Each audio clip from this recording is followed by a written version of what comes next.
no one is above the law. The people have had enough. We will root out the criminals and expose them all. We're fighting to expose the criminal element in Texas.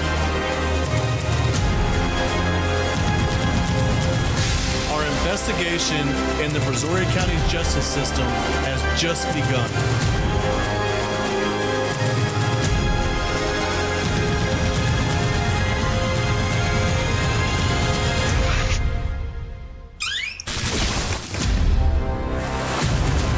And now your host, Kevin Henry. Hey guys, welcome back to the Kevin Henry podcast. We are on our live number 2. And on this show, we have retired Lieutenant Randy Jones with the DPS department. We have producer Pete, and we are ready to take your questions. We're going to talk about several hard-hitting topics in the community, some news and some events, some things that have transpired over the last week, and some things that will be transpiring in the near future. But thank you for coming on, Randy Jones. Yes, thank you. Appreciate you coming on as well, Pete. Always good to be here and, bringing the real deal to the people of Brazoria County.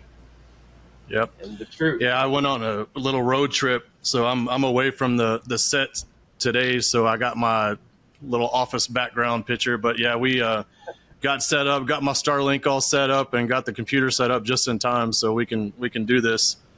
But do we need to check anything to make sure that everything's working right, Pete? It looks like, people are coming in. We might want to take a minute, give people just a minute to get on the chat and get in the live stream. And so maybe we just find out what's been going on with Randy. Yep. How have you been, Randy? Just staying busy. I was sort of surprised that when you called me to come on your podcast, I thought either you were hard up for a guest or something, man, because I'm not that exciting of a guy. I'm pretty boring. I love you, Randy. Randy, you know how many emails and messages I got? When can you get Randy Jones back on? So it was a must. We got you back on for sure. I mean, I'm honored. I'm honored to come on. I mean, I'll talk. If I don't know it, I'll make it up, I guess. I don't know. Well, the people that something I don't want to answer, I'll just say I don't want to answer that. You know what I mean? So, yeah, there's a lot of people that reached out to me, and messages, texts, calls, emails. When's Randy Jones coming back on? And then that last live we did, right, Pete, that people were... They must have some trick questions they want to throw at me or something. Did I write them a ticket or put them in jail and they want to get even with me? I'm not saying they're all friends, Yeah. That'll be interesting. A few enemies out there. Yeah. It'll be interesting to see the questions we got for you. Yeah. Hey, Kevin, if you want, I could just drop a little quick link into Facebook, because we only have a few people here on Riverside. Seems like most people joined on YouTube, but I can also just kind of go on your page here, and we'll drop a little... Yeah, we'll give them a minute, Pete. It shows 48 right now, from what I can tell. I'm surprised you got that many. Right? They're probably, most of them are probably enemies. Yeah, we got to keep those enemies close. Either my enemy or your enemy, somebody's enemy. Yeah, we got to keep them close. Yes, keep your enemies close. That's for sure. Tell us what you're doing, Randy. What's going on over there? You're in Rockwall County. I am. I'm director of security for a private Christian school, and it's really one of the best jobs I ever had. We're K3 through 12th grade. It's a great retirement job. They take great care of me. I mean, they treat me great. It's and in today's world, you have to have security. It's just mandatory. You've got to have the cameras, the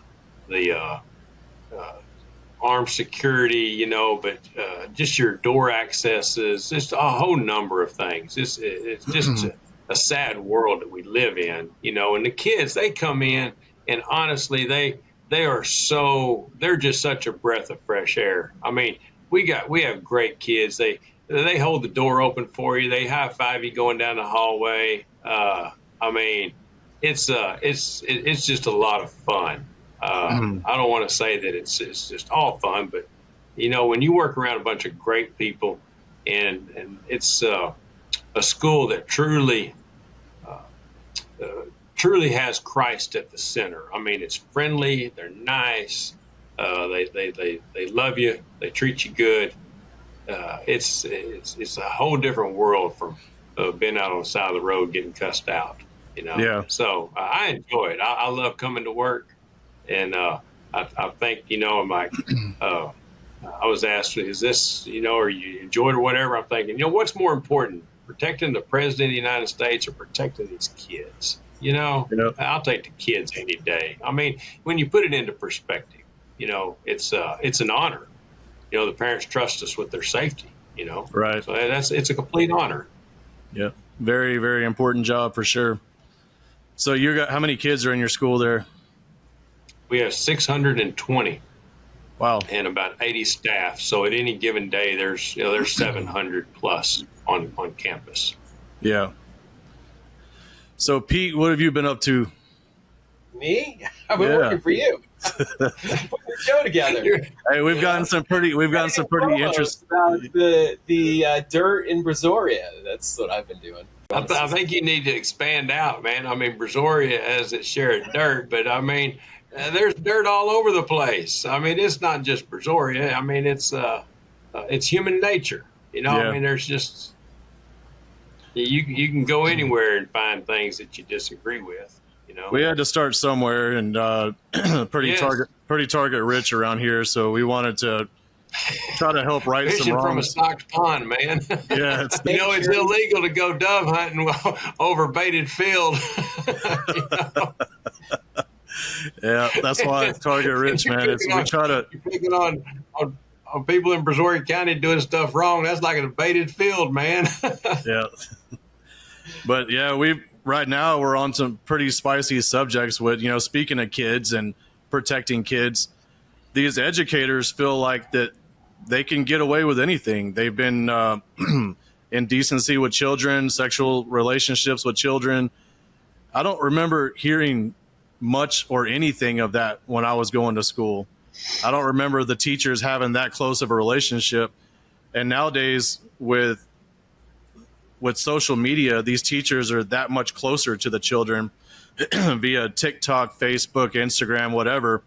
I mean, it's to me, it's inappropriate. I feel like a practitioner, a teacher, a preacher, a priest, they shouldn't be involved with the children in that sense, in that personal life. There should be a boundary there. I totally agree with you on that, Kevin. Most people don't know, but after I retired from DPS, when I retired, I went over to the city of Fate, and at that time it was about 17,000 population. They're up to about, 25,000 population now. I was their CID lieutenant. I went over there, I left DPS, retired, went over to the city of Fate, and as for 2 years, I was the CID lieutenant. And I want to tell you, 2 years of that was all I wanted. It was nonstop sexual assaults of children, child pornography. It was. I mean, I can tell you stories that would gross your audience out. It's sickening. It's absolutely sickening. And where was this, Randy? In the city of Fate, and it's all over. It's all over. Up here in Rockwall County. I mean, I'm not saying Rockwall County. I'm saying all over, everywhere. Our statistics are the same as Brazoria County statistics. The sexual assaults, the child pornography, the indecencies. It is. I think the public would really be shocked if they knew how often, how many cases were under investigation at any given time. Now granted, with educators, I work in a school. With educators, I mean, they have to put some boundaries in place. I mean, you should not be interacting social media with the students. Okay, right. You have to stop that. You have to stop that. There needs to be some boundaries because there's nothing good going to come from it. Nothing. They shouldn't be interacting like that. Right. You know, just messaging, private messaging and stuff. What? No. Don't be doing that. Snapchat, But TikTok, those everything. boundaries are not in place. Yep. Yeah, those boundaries aren't in place. I think. What do you think? Do you think the law should change to where the penalty is elevated if it's an educator or if it's somebody that's in a position that's that close to our children, like a practitioner, an educator, a preacher, priest, whatever it is? You think that would help alleviate the laws, this? Yeah, I mean the laws are. I mean it's against the law. I mean obviously right now it's a felony. I mean for a school staff to engage inappropriately with a student, you know, those laws are in place. Once they're caught up in it, the law's not going to stop them. I mean, they already know they shouldn't be doing it. So I think the things need to be in place that you know school districts prohibit their employees from interacting on social media. And if a parent sees these interactions, you know, they need to bring it to the school district's attention. You know, parents, check your kids' phones. Check them. Pull them up. That kid doesn't own that phone. So, I'm going to show them I trust them. Are you kidding me? Yeah. No, check your kid's phone. Yep. What are they doing? The whole world has access to them. We didn't have phones and all that when we were kids, but I'll tell you right now, if I had an inappropriate relationship with an educator, my mom would have beat the brakes off that person and then came after me. So there's no punishment. These kids are getting away with more and more drinking. The parents are allowing them to party, you know, at their houses and drink at their houses. The parents are allowing consensual hookups. You know, I've heard wild stories since we put this out. You know, we have a pretty good following on TikTok with, you know, some youngsters that are aware of these stories that have been coming out, and they're reaching out to us and telling us stories about all these wild parties at these parents' houses, and they're allowing it. My parents didn't allow that stuff to go on. There's no way we could have. My parents wouldn't have been sitting there beer bonging, you know, with us at, you know, when I was growing up and doing all that. But let's get into one of these stories real fast. Parents that don't want to be parents. Yeah. They trust their kids too much, I guess. They trust them or they just don't care. I don't know what it is. But so let's get into Brandon Hargrove, Pete. Okay. Slide number 1 there. You got it. So Brandon Hargrove just pled to she pled guilty on all 12 counts. Counts 1 through 10 were second-degree felonies, each with 2 to 20 years penalty in jail. Counts 11 and 12 were third-degree felonies with 2 to 10 years. So they gave her a plea deal of all counts run concurrent, 0 jail time, and 10 years probation. The only good thing I see out of this is that she does have to register as a sex offender for life. But in this picture here, you got Danny Massey as the Brazosport Independent School District superintendent. You got Brandon Hargrove in the middle. Then you got her dad, Jim Hargrove, which was pretty influential in the community the whole time, pretty much the whole time she was growing up. But he was the mayor of Lake Jackson. He was part of the involved with the school foundation. I believe there's a board there. He was part of the school foundation. So he was very active in the school district. He was very active in the community. A lot of people said she kind of had a silver spoon growing up. But Pete, let's get into the indictments. Let's go to slide 2. Yeah, these are 12. And I'm sure you're not too familiar with a lot of stuff Brazoria County these days, but these are 12 different indictments that she pled guilty to. And Pete, if you kind of want to read the bottom statement on some of these, you know, start off at the first one. Okay, well, this is the grand jury. The 4th day of December 2007, and before the presentment of this indictment, the county and state aforesaid did then and there intentionally or knowingly cause the mouth of a child younger than 17 years of age and not the defendant's spouse to contact the sexual organ of the defendant. That's count She pled 1. guilty. She pled guilty. Yep. And then we got count 2. Did then and there intentionally or knowingly cause the sexual organ of a younger child than 17 years of age and not the defendant's spouse to contact the sexual organ of the defendant.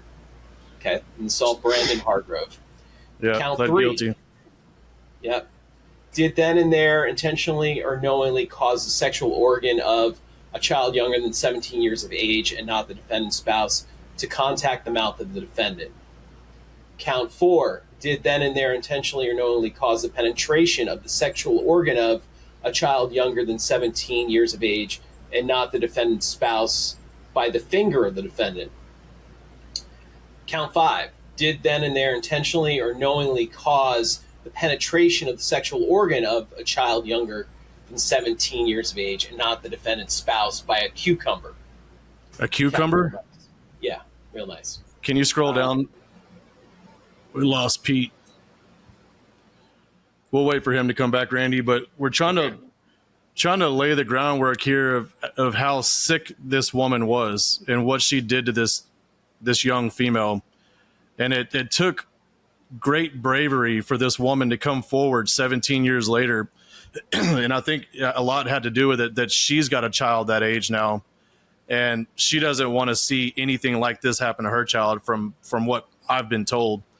So she came forward knowing that there was going to be scrutiny and knowing that there was going to be a huge spotlight on her for being actively engaged by this educator. And also knowing that there's a very good chance that nobody's going to believe her. There's a lot of people that never come forward because they don't think they're going to be believed. And there's no, is this right? There's no statute of limitations on sexual contact of a child. Yes. So it's an extreme uphill battle. I'm just thinking about if just with the information you have. I mean, not knowing any evidence, nothing like that. Just knowing it. This is an extreme uphill battle case, without a doubt. Extreme uphill battle. 17 years ago, what evidence is there? I feel sorry for the investigator and the prosecutor that got it. I mean, basically, what do you do with it? How much evidence do you have? Yeah. They may have been able to get a confession out of her. You never know. I was very fortunate. I got a confession out of almost all of them. It's simply because it's all how you approach people. If I can get them talking, I can get a confession out of them. Did they get her talking? Who knows? Did she confess? But even with the confession, it's still a pretty uphill case. It's not an easy one by any means. Just you got these accusations by somebody 17 years ago. Man, that's pretty tough. Yeah. There's cases like this, Randy, and then there's cases that came forward, and we'll show these also. But for these, I guess it said in the paper that the victim was okay with her just pleading guilty and doing, the confession in a public courtroom. So she knows that she's not bearing this weight by herself anymore. Now the defendant is actually having to bear the weight. She's actually has to register as a sex offender for life. Mm-hmm. So she did get 10 years probation. So in 10 years, basically, other than her having to register, everything goes away. But this victim's been carrying this burden for 17 years, and I'm sure it's been pretty troublesome. So again, it's been life-changing. Yeah, life-changing situation. So again, I want to commend her, for coming forward and exposing this, because you never know, that could be the spark in somebody else coming forward. Other females or males, it's not just a female thing. But that was going to be one of my other questions. Has anybody else come forward on this lady? Anybody else come forward and gave statements and evidence on this lady? Or is this an isolated case? When Pete comes back on, the indictment sheet shows, I believe there's several other names, and I didn't want to put their names up there, so we redacted most of it, all of it. But yeah, there was several other names listed on there that I guess they were witnesses to the incidents, if I'm not mistaken. I don't know the whole story, but yeah, there was definitely a lot more names on there for a witness. So I guess, you being an investigator, can you use that and get a conviction, get them charged in a courtroom with more witnesses? It definitely helps your case. If you have more witnesses, you have more complainants, you build a much stronger case. And it goes to the credibility of all witnesses have a credibility level. How credible are they? Right. What evidence do they bring to the table other than just an accusation? Do they remember times, places, details, stuff like that can actually you can pinpoint down and build something on? I know it was say Labor Day 2002. We were at this location. Well, was she at that location or was she in Europe? You have to verify this stuff. And honestly, I mean, you're not going to get the evidence at this point. I mean, they pled the case. Everything's in the details. Quite Right. honest.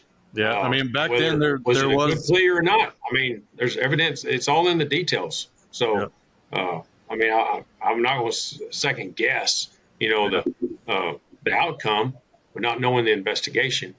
right. There's cases I'd been happy for that kind of an outcome, just because I knew I didn't have anything. I had very little. I mean, Sorry about that. There was nothing I could do. I think it was my VPN was causing havoc. No problem. Yeah, So can you go back to chart 2? you got it. And we don't have to read them all, but I just wanted to paint a picture of how sick this woman was. Yes. She said she was guilty on all 12 counts. You can just kind of scroll through there real fast, Pete. I mean, they were pretty disgusting. Yeah. The plead arrangement is okay. We have these accusations.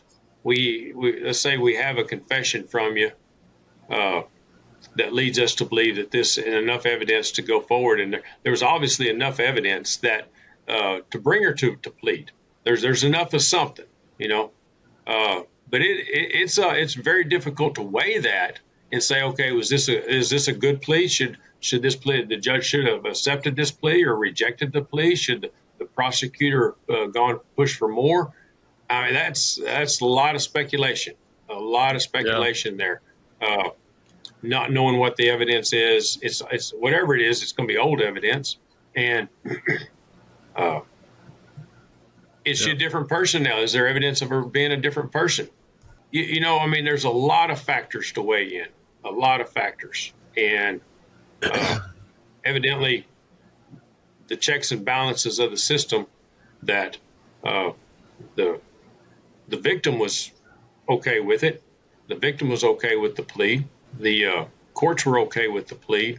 That's a good point, Randy. I think that if the victim was okay with the plea, then everybody in the community should be okay with the plea. Because like you said, there's more to it than just what meets the eye. And I'm assuming the victim was, right? You said the victim was okay with the plea? Yeah, the victim did make a statement, and the victim, they agreed to the plea. So, I mean, it's in black and white. And I'll tell you, that is a huge thing in prosecution. That is huge. Yeah. It doesn't rule the roost, but it is a heavy factor, especially on an old case. But I for one, victim? Randy, I don't think there should be a statute of limitations to harming a child any way, sexually or physically harming a child. I think that you should be able to come forward at a later time and say, yeah, this actually did happen to me. I was too afraid at the time. I didn't have the support at home. Nobody would have believed me, et cetera, et cetera. But I'm old enough now to come forward, and I'm brave enough to face this monster myself in court. And I believe it's the state's duty to take that agreement from the victim and then make an assumption, should I do more to this because of X, Y, and Z reasons? All these different accounts, she pled guilty to every single thing.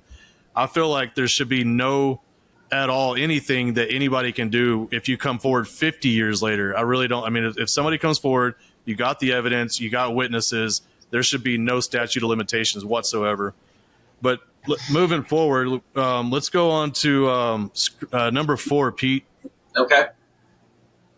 So this happened around about the same time that Brandon pled guilty to all those counts, and she got the 10 years probation. This guy, Carlin Staples, is this the... Yeah, this is his... Yeah, here it is. Hold on. It's coming right up. I want to say it was in June, if I'm not mistaken.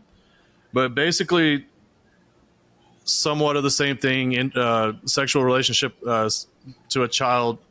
They're basically going to die behind bars. They didn't get the plea deal. They didn't get the sweetheart deal.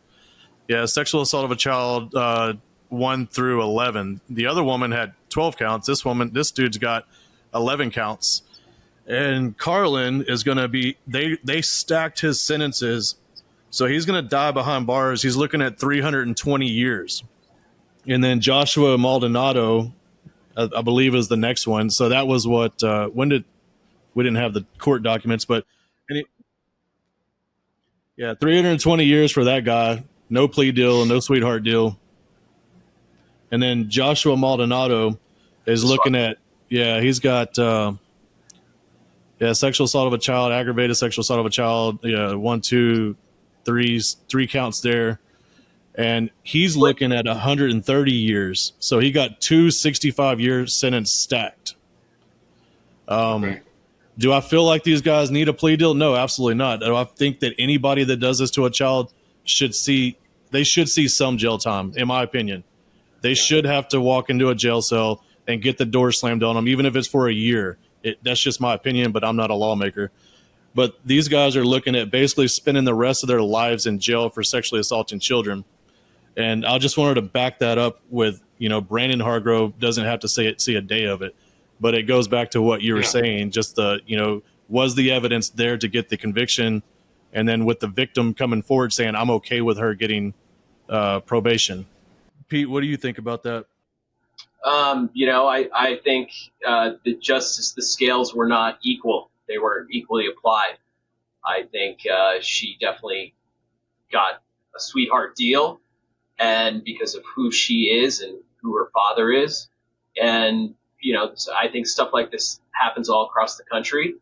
And, it's not, justice is not blind in these type of situations. Can you go to that slide that has the fake news article with the picture of the courthouse on it? The facts. Yeah. Your favorite publication. Right. They're all, in my opinion, they're all monsters. They all should see some jail time. Those two guys probably deserve to see the rest of their lives in jail, but I don't know. There should have been some jail time for Brandon, in my opinion. So, not that one. Oh, not that one? No. Oh, I thought we were going to go to the videos next, Kevin. We can, but so just moving forward, we'll move out of that. So, let's go to the Angleton Independent School District teacher that was just resigned.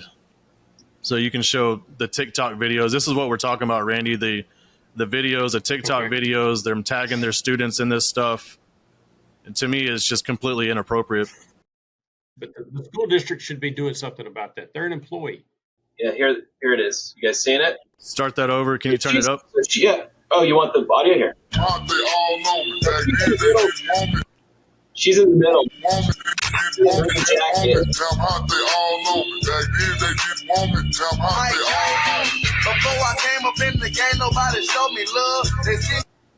All right, so we can get off of that. So that's your educators, that's your children's educators, and they're asking for $160 million more over in that school district too, by the way. But so Holly Adams, so then you have that slide number 8. So Holly Adams, she was a world history teacher, I believe, and she had slide number 8 shows her wall of fame. So if you look at this wall of fame, it's nothing but males. Well, wait, hold on, Ken. We have her TikTok. But then we have, her wall of fame. You can be the best. You can be the King Kong banging on your chest. You can beat the world. You can beat the war. You can stop the black hole banging on his door. You can throw your hands up. You can beat the clock. So I didn't see one female on there. It's all males. And supposedly she's having a relationship for last year, and I believe this year is what they've been saying. And she resigned. I believe it was this week she resigned, or late last week. So do you have that? Do you have that screenshot of the? Yeah, hold on. One thing at a time. So Randy, in your experience, Randy, how many times have you investigated teachers having relationships with children? I have not investigated any teachers. Okay, but doesn't matter if they're a teacher or not. I mean, they're an adult that's having an inappropriate relationship with a child. Bottom line, Right. and you look at things like, okay, does that wall of fame by itself say that having an inappropriate relation? No, it's all the things put together. You gather all the evidence, put it together, and see what you have. And I'm pretty sure that they probably have a picture of that. They probably have that as evidence. Hey, look at this. Anything strike you? Wall of fame in a classroom. No females. That's going to haunt her in a courtroom. Okay. Yeah. As it should. So yes, those things are absolutely evidence that's going to speak volumes. A logical juror can see that and say, "What's wrong with this picture?" So yeah, that's stuff. I'll tell you, social media. It is the cases are made and broken with social media. The evidence is astounding on social media. Right. That supports cases. You know what? Their own use the ammunition they give you against them. Yeah. Use that ammunition, and it absolutely sinks the boats. Yeah. Okay. Yeah, and this is the letter where the new high school principal at Angleton High School is writing to inform you that your student's world history teacher has resigned from their position at Angleton High School. Please know that I'm actively working to hire a qualified world history teacher to continue the strong education instruction your child deserves. In the meantime, we are making arrangements to ensure that your students' learning is not interrupted and that they remain on track with course exceptions. I will provide you with updates as soon as the hiring process is complete and your teacher is in place. So basically, she resigned. Sure, I mean, even if she wasn't guilty, it sure looks like she's guilty. But all these TikTok videos, they said that she had her OnlyFans handle on the wall in her classroom, Spice G or something. But they were saying she had her OnlyFans handle on the wall. Just for that. Yeah, What's that? I mean, that's inappropriate. That's inappropriate. I have a handle. What's that have to do with teaching the class? Exactly. That's inappropriate. It's like she was using social media to work on her next venture in life, her next, being an influencer, TikTok or OnlyFans or whatever she's into. She was more worried about her opportunity to do that now. Yeah.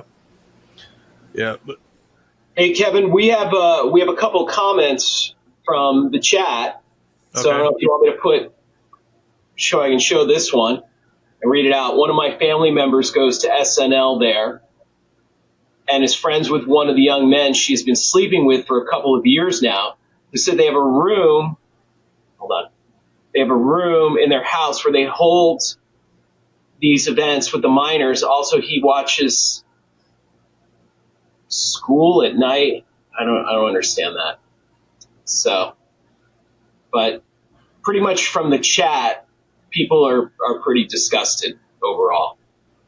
Can you read a few of them if there's any questions? I'm sure if there's questions for Randy, we need to get them up there. So this is from Julie. So do all victims get to decide or agree with the plea? No. Randy, you want to catch that one? No, it's an influence. It's not. There's nothing that's obligating to listen to them. That as far as them getting to decide, absolutely not. Do they? Do the courts listen? Want to know? Yes, absolutely. But there's nothing that says, oh, by the way, we're gonna offer you this plea, and we'll see if the victim's family agrees to it or not. No, that's not how it works. No. If they come to an agreement and then the victim or the victim's family agrees also, then that just makes the agreement that much stronger. But there's not anything obligation to it. It's more of a courtesy, So it's not. obligations. Yeah. So Kevin, back to that other comment that I was trying to get out that I didn't understand. I guess the husband would watch them have sex. So that's what was going on. This is sick. The husband of Holly? No, the husband. So this is from Bob. I'll put it on the screen again. One of my family members goes to SNL there and is friends with one of the young men she's been sleeping with for a couple of years now. So they have a room in their house where they hold these things, and I guess the husband watches them have sex. Wow. You can't make this up. Modern day society. So, Okay, the husband is Adams. I forgot his name. It starts with a J, I believe. Oh, the husband of Holly watches her and the minors. Correct. Okay. Yeah, that's what I got from it. Yes. Yeah, okay. I was a little slow on the uptake there. Yeah, so that's crazy. I'm not That's so sick. sure I wouldn't be thinking about maybe interviewing him and seeing if there's not some criminal action on his part. Well, she changed her name on Facebook. She took her last name Adams off, so now it just says Holly Schroeder or something like that, I believe. So yeah, the day after all this stuff came out, or I think 2 days after, her last name changed on Facebook. So Adams isn't there no more. Convenient. Yeah, but yeah, even that Adams if family. he's providing a safe haven, if he's participating in this, even whether he's in the room or not. I mean, I'm not saying that there is a criminal act here, but I'm saying it definitely would be worth looking at and seeing if there's a violation of the law that on him. Right. I don't know. Yeah, her husband's family. The family of this, so her mother-in-law and father-in-law, they're pretty influential in the community. Her mother-in-law is Gina Adams, and she's over the Hispanic Chamber of Commerce in Angleton. And then her father-in-law is Landis Adams, and he's also actively involved with the Chamber of Commerce, and they're pretty influential in the Freeport community. And I believe they do events for I don't know if it's JDS. I don't know who they do. They do certain events, and they're pretty politically influential, and they help campaign for certain people that they want in offices. They're very politically activated. So yeah, that's her family. That's her in-laws. But looks like they might not be married anymore. Here's another comment. Yeah, she's sick. Had that been a guy or a minority, they would have been thrown under the jail. Since when did the judges allow the victim to be a part of the sentencing? And Josh is absolutely right. I agree, Josh. I feel like the state should step in and even if the victim's okay with a certain sentence, the state needs to weigh it all out also and protect these children. I mean, like Randy was saying at the beginning of the show, he takes pride in protecting the children at that school. These prosecutors, these DAs, these judges, these police officers, these educators, they need to be protecting the children also. I mean, I don't care if they're in their senior year and they're 18. Legally, I guess they're of age, but morally, you have an obligation to keep away from these kids. I mean, just don't touch the kids, leave them alone. But they're morally bankrupt. We have a lot of people. They all want to be their friends. Yeah. They all want to be their friends. Yeah. They want to TikTok with them. They want to be. It's like nobody wants to be a parent. Nobody wants to be the adult. Right. And then they're shocked, and it's just oh my gosh, when somebody holds them accountable. Yeah. Let's get into this isn't a Lone Ranger event. And I want to show you some proof of some documents that we obtained through Public Information Act. And this will be slide number 9, Pete. Okay. But yeah, this is basically not a single isolated event at Angleton. It seems to be pretty regular. And I think that there's a lot of people in the Angleton community that would be surprised to know about all these cases that we're about to show you on the screen that were all swept under the rug. But maybe you can help shed some light on this, Randy, and help us understand how this many counts and this many investigations went forward to grand jury, and every single one of them got no billed. Every last one of them. All right, so we got the first arrow, sexual assault. Second one, improper relationship between educator and student. Third one, indecent with a child. Fourth one, possession, promotion of child pornography. Fifth one, suspicious circumstances, sexual misconduct, sexual assault, improper relationship between educator and student. Whatever the information, no crime, I don't know what that is. Moving down, improper relationship between educator student, possession of child pornography, improper relationship between educator and student.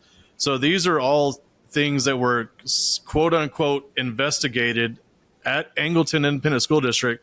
And I don't know if you guys know this, if your child is in Angleton Independent School District, guys, but that's a lot of stuff right there that was never mentioned in the news. And the only reason why there's like, if you look at the side, teacher resigned on their own accord. I mean, Pete, can you scroll up a little bit? Sure. Keep going. Keep going. That's it. That's the whole thing. Yeah, if you scroll down, one of those teachers resigned on their own accord. So. Oh yeah. I think that was the teacher. It's right here, Kevin. It's the possible child pornography. The teacher resigned of his own accord. Wow. Right, So what happens when they resign and they get no billed in the grand jury?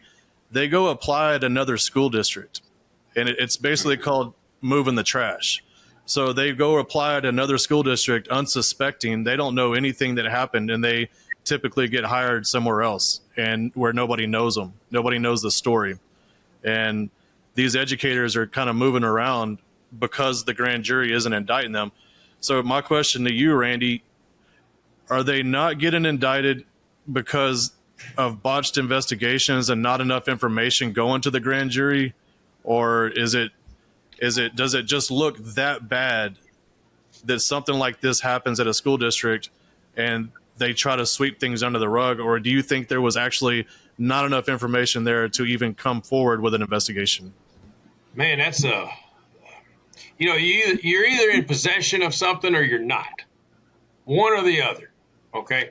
Now, I will tell you this, and there's cases, and I investigated some cases that, okay, you got a picture of a girl that most people will believe and think, this is an underage kid, okay? But you don't have any identity.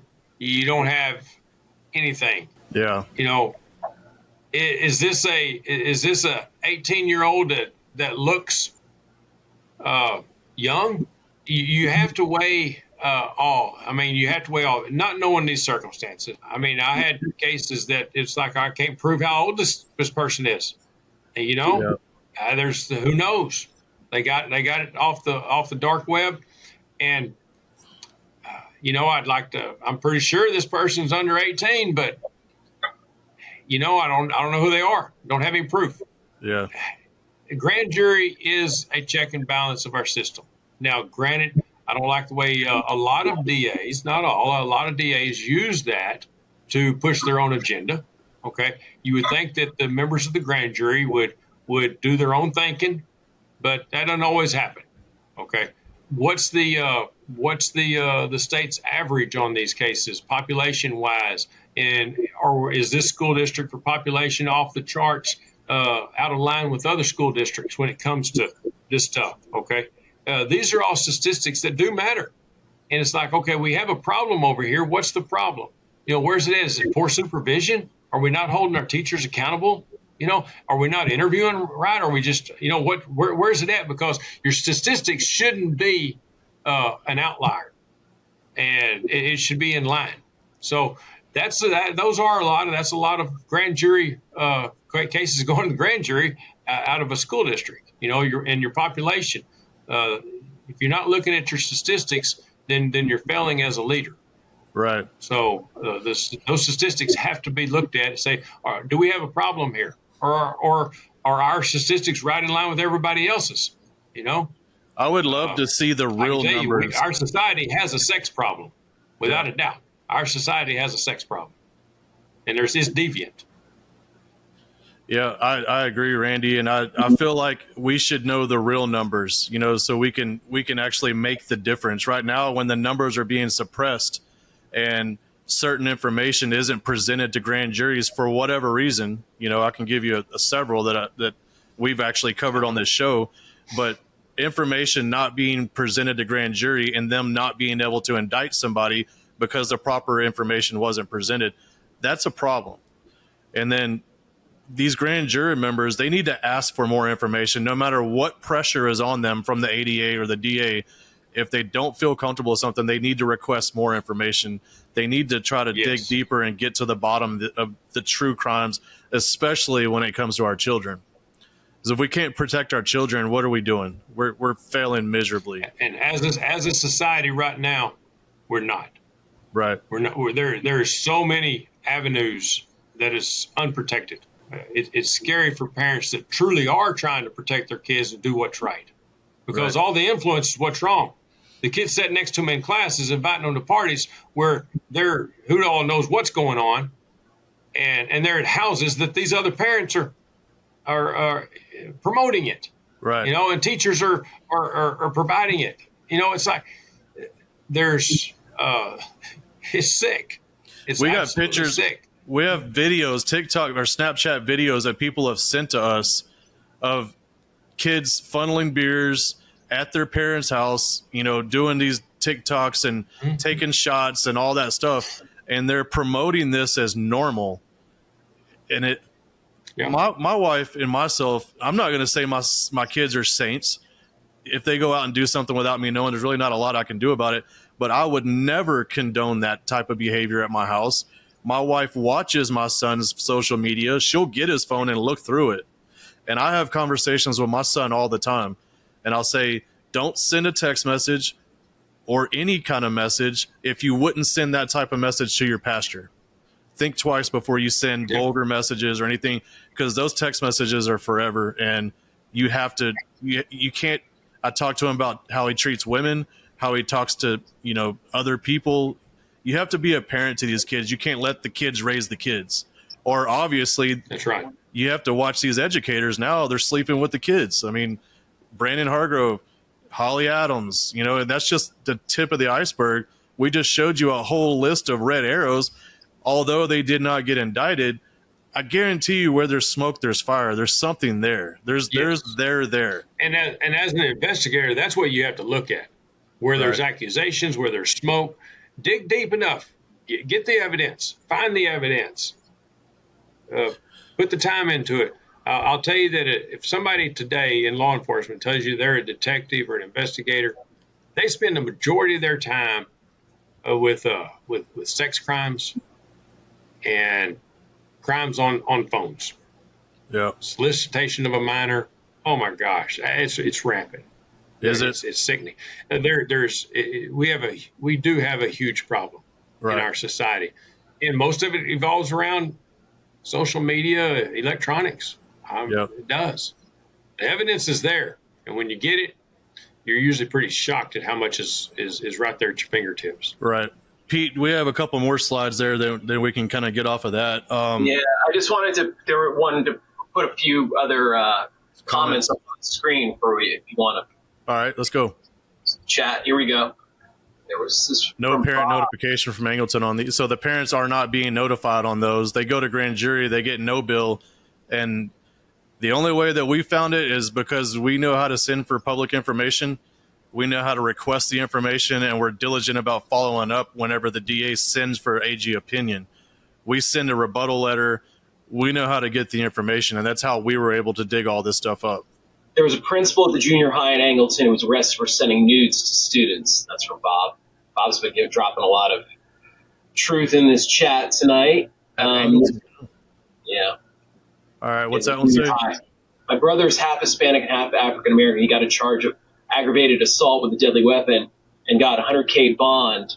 A white female got the same charge and she got a $10K bond. Explain that. Josh, I can't explain it. Randy, you got an answer for that? I know it happens. Yeah. And it depends on what judge said it. I mean, is it the same judge or is it a different judge? Because these judges, a lot of times they're not in sync with each other. They are their own thinkers. Right. So did one judge do a high bond and another judge do a low bond? And, so you look at those things. I mean, a lot of times when you're in the business, you learn not to jump to conclusions. you ask the questions and you get to the bottom of it, and not just jump conclusions and say, oh, this is racist or sexist or whatever. Look beyond that. Look beyond it, and see what you find out. It could be in the end. It could be. I'm not saying it's not, but have enough evidence to know that when you make that judgment call, we got it. We got a clear judgment, and we've looked at all the angles. Okay. Yeah. Pete, you got any more? Yep, this is from Cheryl. They need to start making an example of these sick educators. Where is the protection at? Yep. No argument here. Yeah, you're not going to hear us argue about that. Got to protect the kids. Law enforcement, I think law enforcement notoriously always wants a stiffer penalty, wants a longer prison sentence.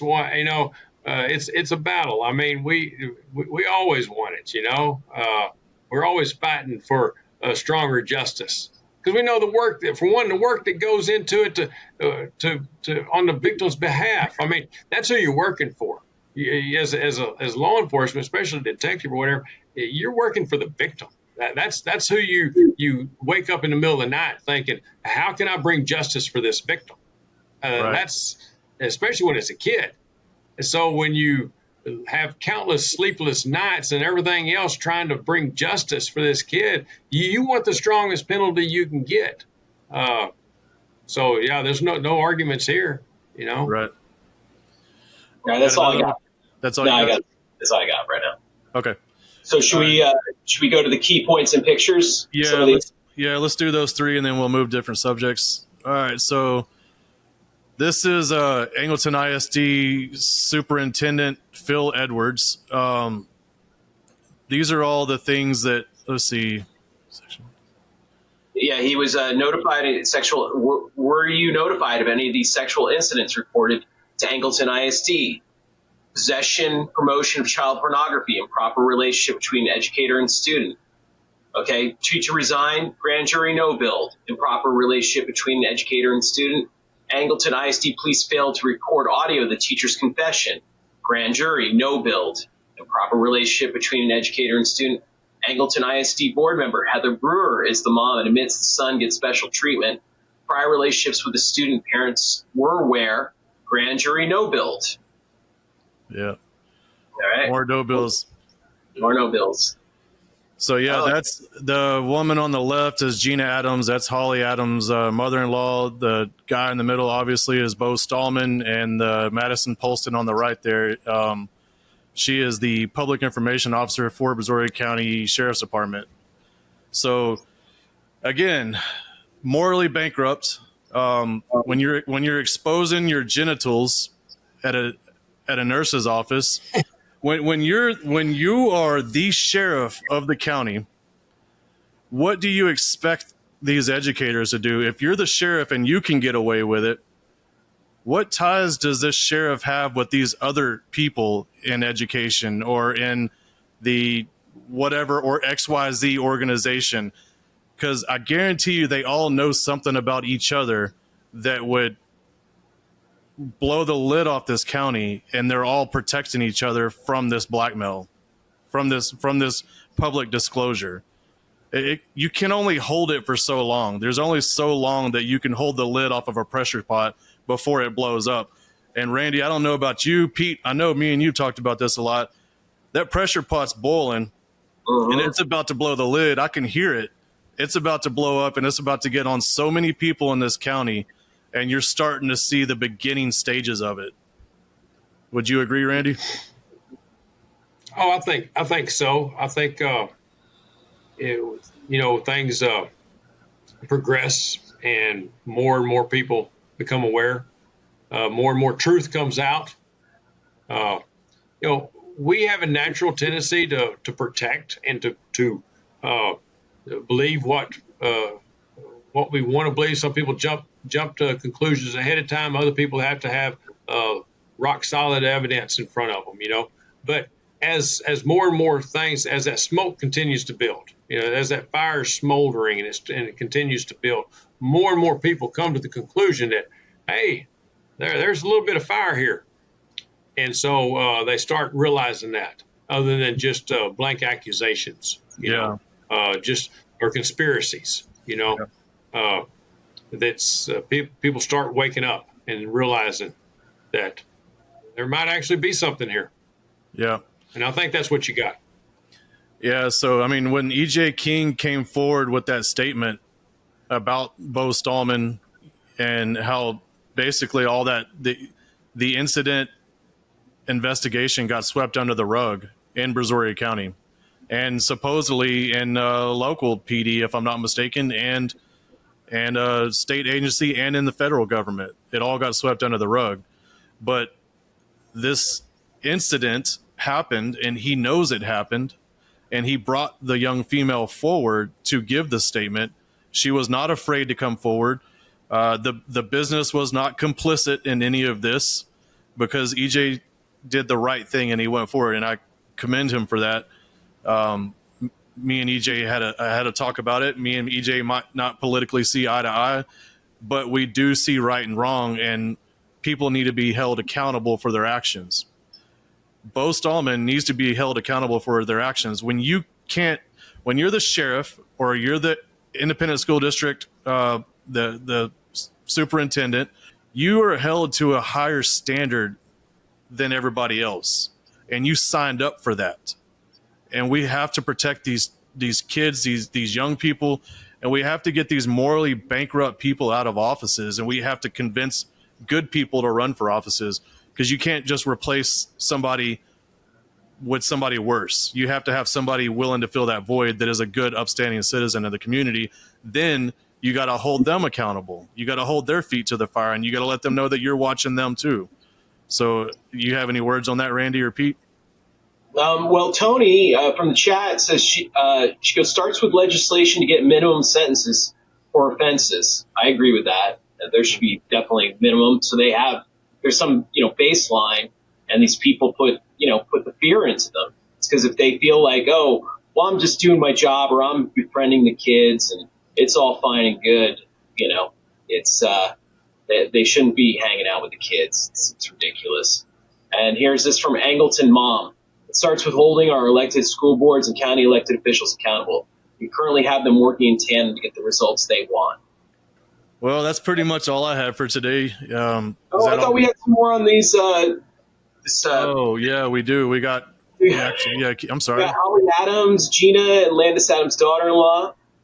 So, yeah, that's just showing the family ties. This is showing how the whole community is tied in. Brandon Hargroves, again, accepting grant money, and she's very active in the community. For 17 years, she was in that school after she assaulted that young female.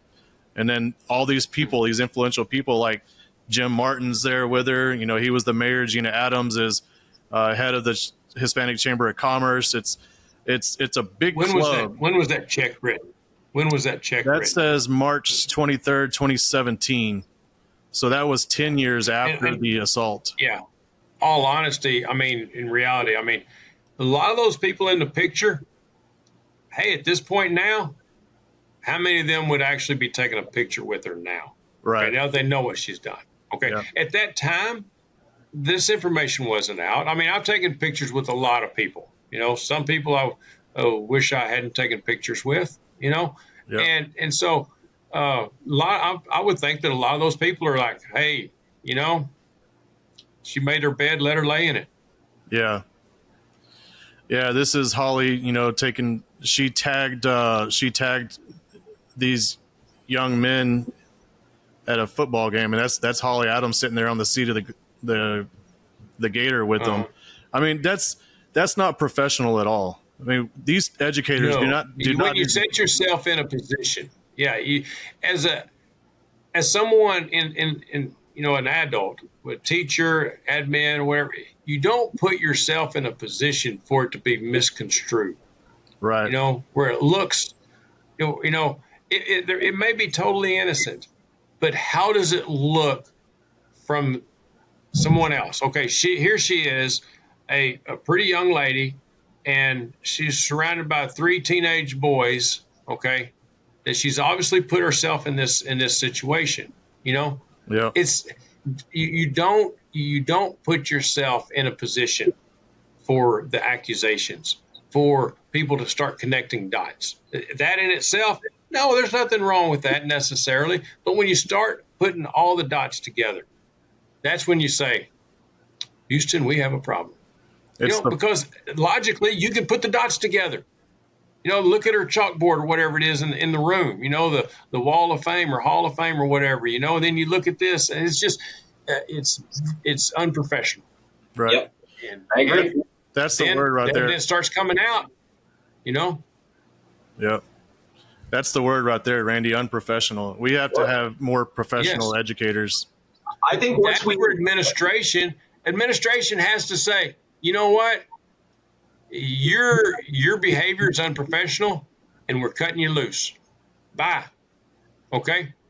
And say, well, we need this teacher for this. We got to fill this position or whatever. I understand that. Bottom line is, though, this person's representing your school district. Right.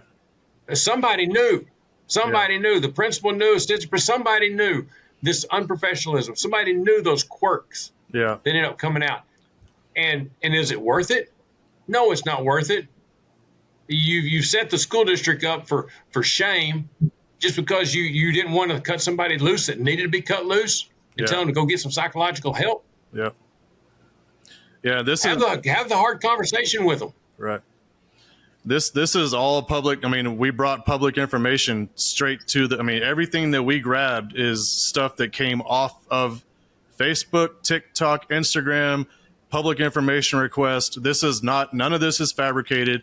It's all right off the public web. They gave you all the ammunition to use against them. Yeah. Crooks do that. Yeah. The crooks do. You can build a case off of it.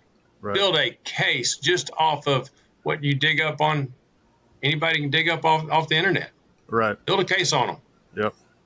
Kevin, we have one more thing. We have the AISD inappropriate educator-student relation incidents that we got through FOIA.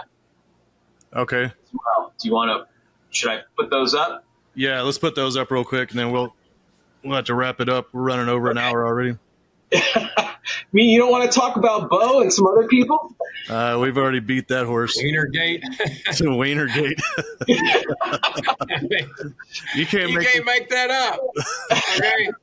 Especially when the business owner and the head investigator of the DA's office confirms all of it. Right. I mean, come on. And I'm going to tell you. What about Ryan King? When I saw that from EJ, I thought to myself, I said, you know what? Nobody can argue this. What he confirmed he confirmed it all. Yeah. Okay, right there, which we already knew was true. But here you have confirming the business owner, and the guy leaves the DA's office, the chief of investigations. Right. Okay. Yep. And he tries to get something done about it. And him and Bo were partners. He didn't want this, but I'm going to tell you what, if EJ said it happened, I guarantee you, don't argue with it. Accept it. It happened. That's the thing, man Randy. is honest. People don't want to accept it because it came from me originally. And then, so obviously, cut you out of the picture. Yeah, cut you out of the picture. Just look at the facts. I didn't get my information from you. I had people months ago telling me about it. Yeah. I knew who the girl was, her parents, what he's doing there, everything. Before the election, it wasn't up to me to say, oh, hey, this is the truth here while you're going through that election. Okay. Yeah. It wasn't, I couldn't expose him without exposing her. It's not my position to expose her, to expose the family. Yep. Okay. I had the information. I'm like, Brazoria County, do your job. Mm-hmm. Do what you're supposed to do. Ask questions. Get the information. Don't just write it off as, oh, this is just BS. It's politics. It's just dirty politics, whatever. Verify it first. And now it comes out, you can't go back and change your vote now. Yep. The guy leaves his job at the DA's office because nothing happens to Bo over this. I mean, I take that. That's pretty serious. Yeah. He's the guy that absolutely knows it happens. Okay, and for him to say that, and don't even think about saying, he's got an axe to grind with Bo. If he had an axe to grind with Bo, he wouldn't. Yep. Okay, the guy speaks. It's truth. I can tell you that. And him and I have not always seen eye to eye. Okay, not at all. Okay, but I'm going to tell you, if he says it's going to rain tomorrow, I'll take his word over a weatherman any day. Yep. The man is truthful. Okay, and I've known him for those 24 years or more. I knew him before that, actually. And for him to say it, he confirmed it 110%. Okay, and people may not like you. A lot of people don't like me. I don't care. I mean, whatever, but I'm going to call truth. I could have exposed him. Many people could have exposed him, but not without exposing her. Right. And that's not worth it in anybody's book. Yep. Right. But what EJ just did, man, my hat's off to him. All right. Absolutely. The man quit his job over that. Are you kidding me? What hands down, okay? Hands down. My hat's off to him. My level of respect quadrupled 110,000%. And I already had respect for him. So, no, yes. If these people would stand up and do the right thing, these people of influence, we have to get people involved with putting pressure on the commissioner's court and putting pressure on the district attorney's office. Without that pressure, they're going to continue to let status quo and let bygones be bygones and just keep sweeping this nonsense under the rug until these victims are starting to get younger and younger and younger. And these people in power of influence are getting more brazen and more bold in their illegal activities. I mean, what are you going to do? I'm the sheriff. Nobody's going to believe you, right? That's kind of where we're at today in Brazoria County. These people, and it's sad. It's sad because it needs to be full transparency. Transparency. They're fearless. They have zero fear of repercussions of their actions. They should be able to come on the Kevin Henry podcast. If you are not hiding stuff, come on, answer the questions. Yep. I mean, so what? Answer them. I'll be glad to have you on. Come on, we should have Bo on. Yeah.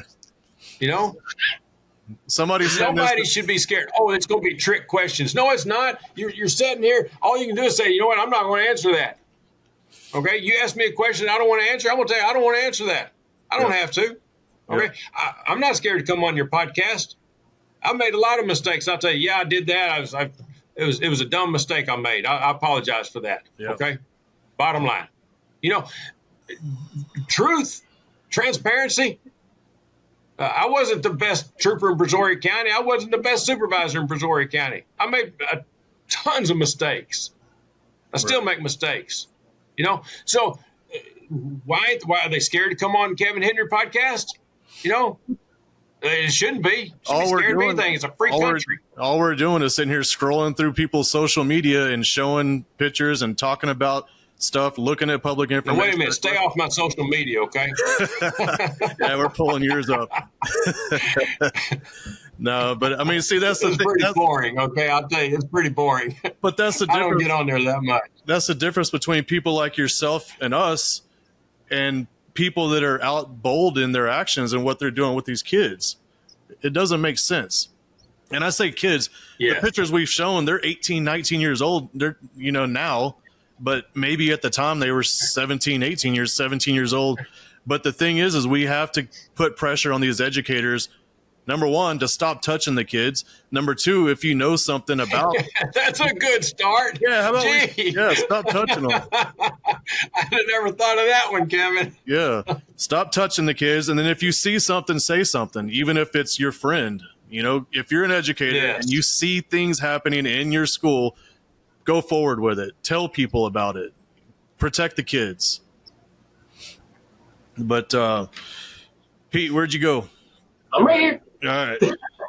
We had one. I think we had one or two more, and then we got to get off. Oh yeah. I wanted to show this from Laura Jasso. I remember the facts wrote about during the election. They published a whole bunch of lies. They misled the voters of Brazoria County during the voting. It's about Gee, what's new? Publishing lies. I mean, what's new? We're talking about the facts. so Bo exposed himself, and he's BCSO now investigating the Angleton ISD teacher. Yeah, there's a good. I don't know who's investigating the teacher. I'm not going to comment on that. But yeah, he is the Brazoria County Sheriff's Office elected sheriff. He is, and it's confirmed. Yes, he did something he shouldn't have done. Yeah. More than one thing, really. Kind of let the weenie out of the bag there. Oh, I'm sorry. I'll say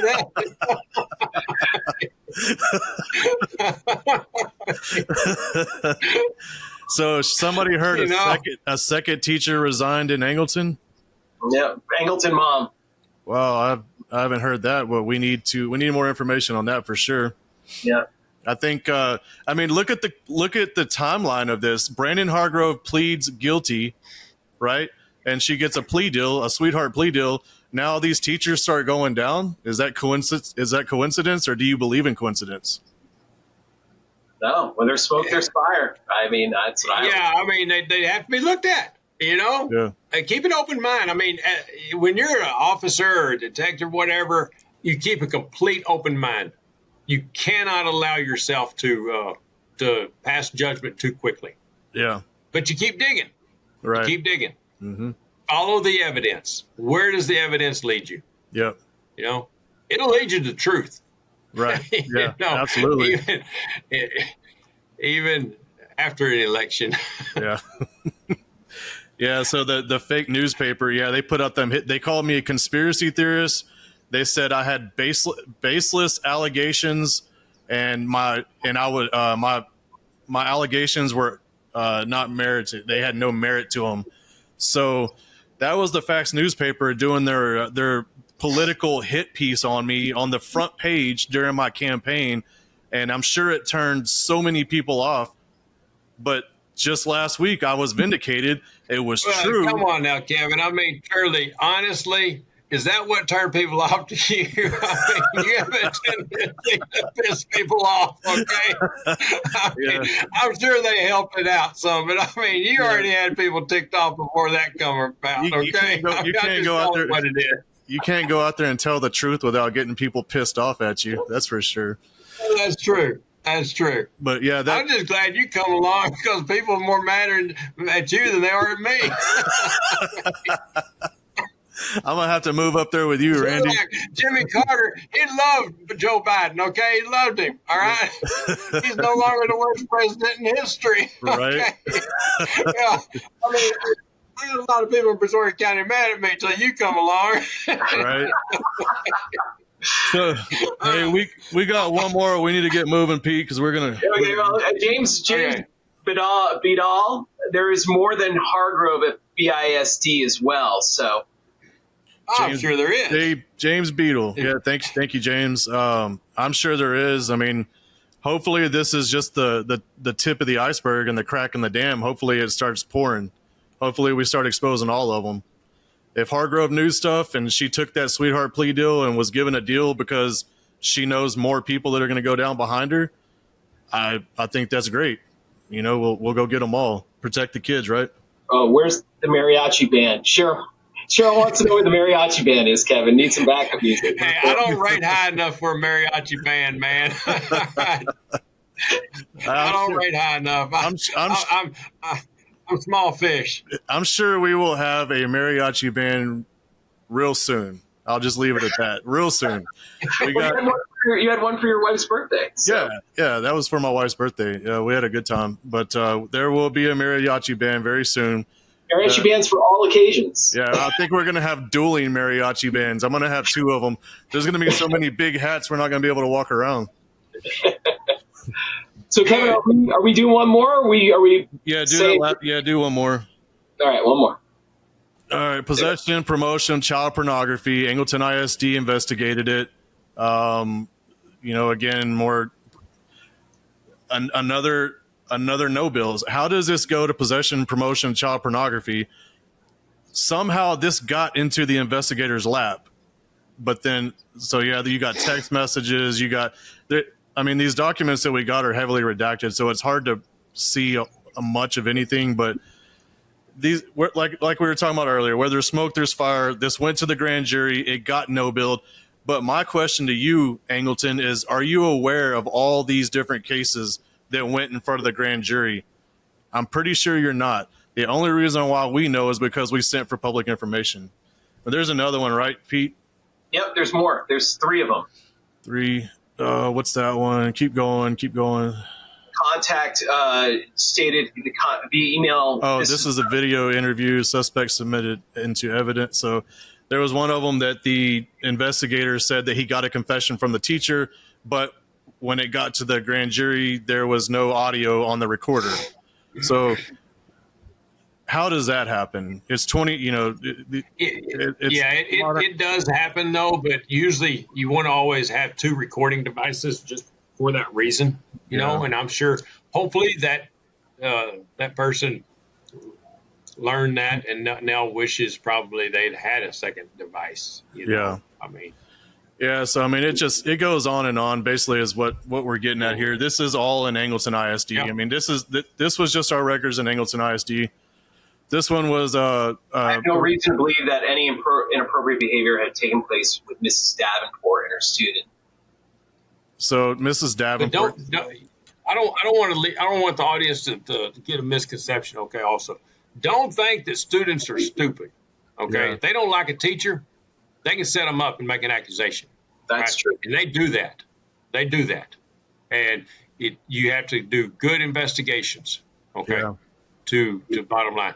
I had a 13-year-old daughter that tried every way in the world to get her dad put in prison because he had taken the cell phone away. All right. And she made all kinds of accusations. Okay. So it does happen. It does. False accusations. I don't know the statistics right now, but at one time it was looked at probably about 1 out of 3 were actually false accusations. I mean, that many, you know. Wow. So there are false accusations out there, and I don't understand it. I don't know how in the world you could put somebody through that turmoil and that, you know, making false accusations like that, but people do it. Bottom line. Yeah, I agree. So you have to have good investigators, experienced investigators. Yeah. Well, we got to have we got to have people that aren't morally bankrupt in office as educators that helps. In and around our children. I mean, we have to make sure that we're putting the right people in these offices and that we're holding them accountable. A lot of times people go out and promote a XYZ candidate, but they don't follow through and they don't hold that candidate accountable for we have to start doing that. We have a lazy populace. We have a tendency to have loyalty to candidates, and there's not anything wrong with loyalty. Okay, don't get me wrong, but don't allow loyalty to a candidate to overshadow your common sense. Right. When that candidate is no longer working for you in the manner that they should be working for you, fire them. Yep. Bottom line, fire them. Yep. And where there's smoke, there's fire. Okay. Yep. And there's a lot of smoke. Don't be scared. Say, you know what? It's just like EJ said in his statement. You know what? My dad, he's talking about Joe, said he wouldn't support him again. And EJ said he wouldn't support him again. Yep. When a candidate, it doesn't matter. Don't let friendships, you know, don't let that stuff interfere. Use the brain God gave you and say, this person's working and doing the job the way I expect them to. When they get off left field and have their own agenda, they have no place in public service. Right. Okay. No place. Absolutely.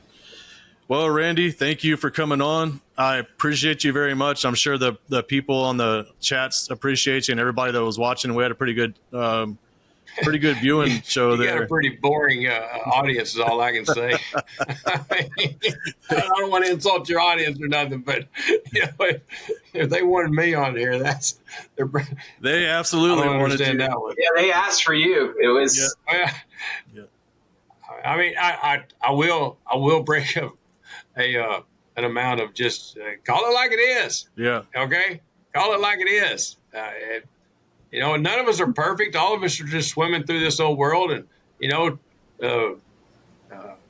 and trying to do the best we can do each and every day. But we all make bad decisions. I think the best thing these people could do is come on your podcast, Yep. show the world, Yep. who they are, answer the questions, the good questions, the tough questions, whatever. Right. If it's too personal, they don't want to answer, then just say, I'm not going to answer that. Yep. Move on to the next question. Bottom line. Yep. Okay. So who do we talk about? mean- Pete? We talked about Brandon Hargrove, Holly Adams, and Bo Stallman. If any of you three would like to come on the podcast, I will be happy to send you a link, and we will bring you on the show, and you can explain your side of the story, and you can tell me how either I'm right or I'm wrong.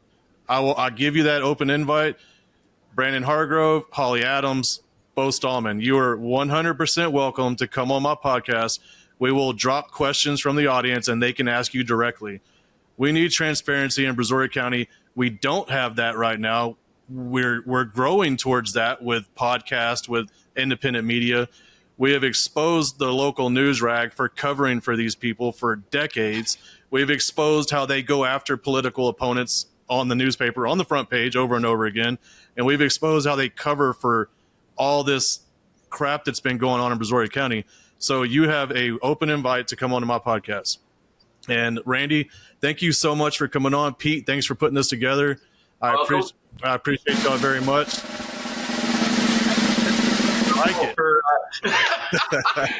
All right. And thanks to the audience also. Thank you for the questions. Thank you for the thanks for the viewers.